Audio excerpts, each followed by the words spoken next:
Hello friends, मैं हूं any. जैसे कि मैंने अपनी पिछली वीडियो में बताया था कि ये दुनिया माया और सिमुलेशन हो सकती है। अब बात करते हैं कि इन बातों में कितनी सच्चाई है कि ये दुनिया कंप्यूटर सिमुलेशन हो सकती है। मैंने अपनी इस वीडियो में बताया था कि हम मैथमेटिक नंबर का यूज़ करके यूनिवर्स को आसानी से समझ सकते हैं। मतलब कि हमारी पूरी दुनिया मैथमेटिकली डिज़ाइन है, चाहे वो प्लैनेट्स के शेप हो या एटम की प्रॉपर्टी हो या फिर स्पेस टाइम और डायमेंशन तक सब कुछ मैथमेटिकली डिज़ाइन है। इसके बारे में डिटेल में जानने के लिए आप हमारी ये वीडियो देख सकते हो। मैंने ये जो मैथ की बात बताई इसे ध्यान में रखना। गेम एक तरह के सॉफ्टवेयर होते हैं जो कोड्स पे काम करते हैं। मतलब जो उसे क्रिएट करने वाला है उसने इन्फॉर्मेशन को नंबर्स के कोड में क्रिएट किया है। इन्हीं कोड्स की हेल्प से हम किसी गेम या सॉफ्टवेयर को प्रोसेस कर पाते हैं। मतलब कि एक सॉफ्टवेयर या एक गेम को कैसे रन करना है वो इन नंबर कोड्स पर ही डिपेंड करता है। अभी मैंने बताया था कि हमारे यूनिवर्स मैथमेटिकली अरेंज है, मतलब नंबर यूनिवर्स की भाषा है। जैसे गेम या सॉफ्टवेयर में नंबर की कोडिंग से हम गेम और सॉफ्टवेयर को रन करते हैं, बिल्कुल वैसे ही गेम्स में अगर ग्राफिक्स को हम हाई कर दें जैसे FPS, तो हमारा गेम स्लो हो जाता है। According to the theory of relativity जो कि आइंस्टाइन ने दी थी, जिसमें उन्होंने प्रूव किया था कि लाइट की स्पीड हमारी यूनिवर्स की स्पीड लिमिट है। मतलब जो लाइट की स्पीड है 3 लाख किलोमीटर पर सेकेंड, वो हमारी यूनिवर्स की स्पीड लिमिट है। इसी स्पीड पर हमारा यूनिवर्स अपडेट होता है।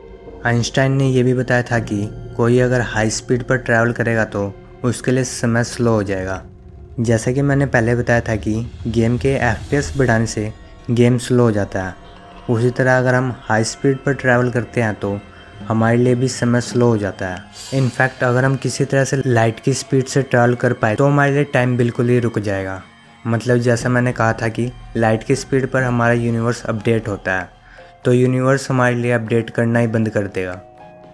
ये सब बातें बहुत डीप हैं। अब इतनी डीप बातें कर ली हैं तो एक डीप बात और कर लेते हैं। जैसे हम गेम में जो साइड देखते हैं हमें सिर्फ वही साइड दिखाई देती है और बाकी साइड्स नहीं दिखाई देती। इसका ये मतलब नहीं है कि बाकी साइड्स पर कुछ है ही नहीं, पर उन साइड्स पर हमें चीज़ें जब भी दिखाई देती हैं जब हम देखते हैं, और जब हम नहीं देखते तो उन चीज़ों की होने की सिर्फ पॉसिबिलिटी होती है, और जब तक हम उसे नहीं देखते वो एग्जिस्ट ही नहीं करती है। और जब हम उसे देखते हैं तब कंप्यूटर हमारे लिए उसे क्रिएट करता है। ऐसा ही कुछ हमारी रियल लाइफ के साथ भी होता है।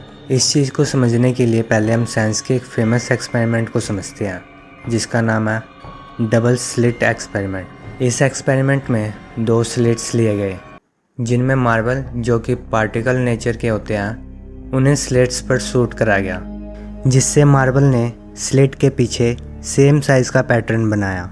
इस पैटर्न को हम पार्टिकुलर पैटर्न कहते हैं। अब इसी 2 स्लिट्स में से पानी की वेव्स को बहाया गया तो उन वेव के सबसे स्ट्रॉन्ग पॉइंट का इफेक्ट अलग अलग हो गया और कुछ ऐसा पैटर्न क्रिएट किया।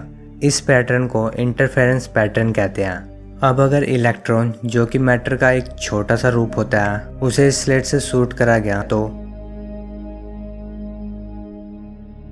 उसने इंटरफेरेंस पैटर्न क्रिएट किया जैसा पानी की वेव्स ने क्रिएट किया था। लेकिन वैज्ञानिकों को लगा था कि वो पर्टिकुलर पैटर्न बनाएगा क्योंकि इलेक्ट्रॉन भी मैटर का एक छोटा सा रूप है। लेकिन इलेक्ट्रॉन्स का ऐसा बिहेव देखकर वो काफ़ी ज़्यादा हैरान हो गए थे, तो उन्होंने सोचा क्यों ना देखा जाए कि आखिर इलेक्ट्रॉन के साथ हो क्या रहा है। तो उन्होंने एक डिवाइस की हेल्प से इलेक्ट्रॉन्स पर नज़र रखी, जिसका रिज़ल्ट ये निकला कि इस बार इलेक्ट्रॉन्स ने पर्टिकुलर पैटर्न क्रिएट किया। कई बार इस एक्सपेरिमेंट को किया गया और रिज़ल्ट यही निकल रहा था।